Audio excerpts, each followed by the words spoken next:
नमस्कार दोस्तों, आप सभी का स्वागत है अपने चैनल बेल ऑफ वेल्थ पर। तो दोस्तों आज हम बात करेंगे सिंगल कैंडलस्टिक पैटर्न के बारे में, जिसमें हम एंगल्फिक कैंडल्स को समझेंगे, डोजी स्पिनिंग टॉप क्या होता है, बुलिश हैमर क्या होता है और उसके साथ ही इन्वर्टेड हैमर क्या होता है। तो चलिए दोस्तों चलते हैं टॉपिक की ओर।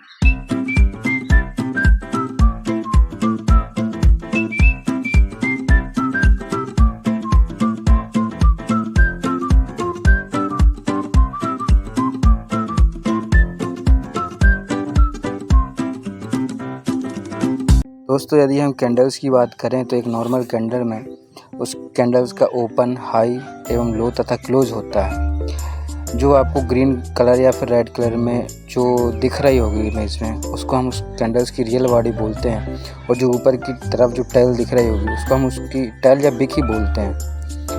यदि हम एनगल्फिंग कैंडल्स की बात करें तो एनगल्फिंग कैंडल्स 2-3 प्रकार से होती हैं। जैसे कि एक प्रकार से आपको इमेज में दिख रही होगी जिसमें कि बिक नहीं है, लेकिन जो ग्रीन कैंडल या रेड कैंडल है वह बहुत बड़ी कैंडल्स है दूसरी कैंडल्स की तुलना में, और वह उस दूसरी कैंडल्स को एंगल्फ कर लेती है, इसलिए उसे हम एनगल्फिंग कैंडल्स बोलते हैं। एवं इसको हम एक सुपर बुलिश कैंडल या फिर सुपर बेयरिश कैंडल भी बोला जाता है। जैसे कि आप आगे इसमें चार्ट में देख रहे हैं कि इसमें जो सर्किल में दिया हुआ है वह कैंडल्स में बिक है, लेकिन फिर भी वह एक बुलिश एनगल्फिंग एवं बेयरिश एनगल्फिंग कैंडल है।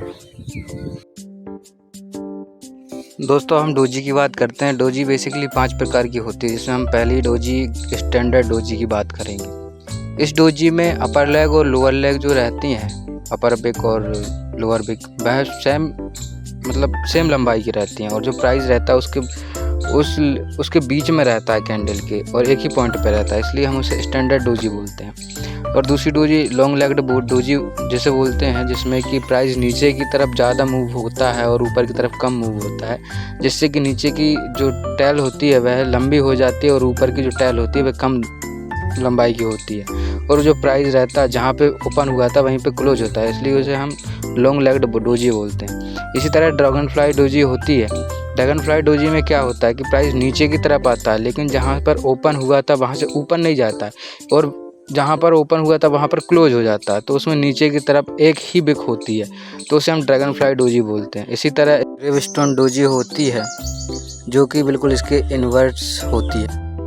तो इस इन्वर्स में ग्रेवस्टोन डोजी क्या करती है कि जहाँ पर ओपन होती है प्राइस वहाँ से ऊपर तो जाती है, लेकिन जब क्लोज होती है तो नीचे आके वही उसी प्राइस पे क्लोज हो जाती है, तो ऊपर की तरफ एक डोजी लेग बन जाती है, तो उसे हम ग्रेवस्टोन डोजी बोलते हैं। और एक प्राइस डोजी होती है जिसमें कि प्राइस एक ही पॉइंट पे ओपन होता है और कहीं भी मूव नहीं होता है, तो उसे हम प्राइस डोजी बोलते हैं। आप चार्ट में देख सकते हैं कि डोजी एक रिवर्सल पैटर्न के रूप में वर्क करते हैं।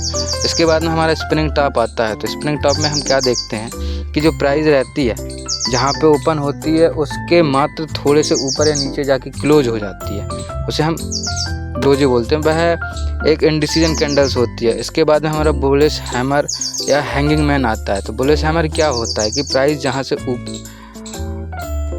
ओपन होती है और वहाँ पर सेलर्स हावी होते हैं और नीचे की ओर ले जाते हैं, लेकिन वहाँ पर फिर बायर हावी हो जाते हैं और प्राइस को ऊपर की ओर लेके आते हैं, और जहाँ पे ओपन हुआ था वहाँ उसके थोड़े और ऊपर उसको क्लोजिंग करते हैं, तो उसे हम बुलिश हैमर बोलते हैं। और उसके सेम उसी जैसे कि प्राइस जहाँ पे ओपन होता है और उसके बहुत नीचे ले जाते हैं सेलर्स, लेकिन फिर भी वहाँ पर बायर हिम्मत करते हैं और प्राइस को वहाँ पर ऊपर लेके आते हैं, लेकिन जहाँ पे ओपन हुआ था उसके नीचे क्लोज करते हैं, तो उसे हम हैंगिंग मैन बोलते हैं। इसी तरीके से यदि हम बेयरिश हैमर या फिर शूटिंग स्टार को समझें, तो बेयरिश हैमर क्या होता है कि जहाँ पे प्राइस ओपन हुई थी उसके ऊपर तो ले जाते हैं बायर्स, लेकिन फिर सेलर्स इतने हावी होते हैं कि उसको नीचे की ओर प्राइस ले जाते हैं, तो उसे हम जो ग्रीन कलर में रहता है उसे तो हम हैमर बोलते हैं, बेयरिश हैमर बोलते हैं। रेड कलर में जो रहता है उसे हम बेयरिश हैमर बोलते हैं। लेकिन अगर वह चार्ट में स्विंग हाई के ऊपर बनता है तो उसे हम शूटिंग स्टार बोलते हैं, और यदि वही उसमें नीचे बनता है तो उसे हम एक इन्वर्टेड हैमर बोलते हैं। तो सभी लोगों का धन्यवाद। तो दोस्तों आज के लिए इतना ही, मिलते हैं नेक्स्ट वीडियो में। Thanks for watching.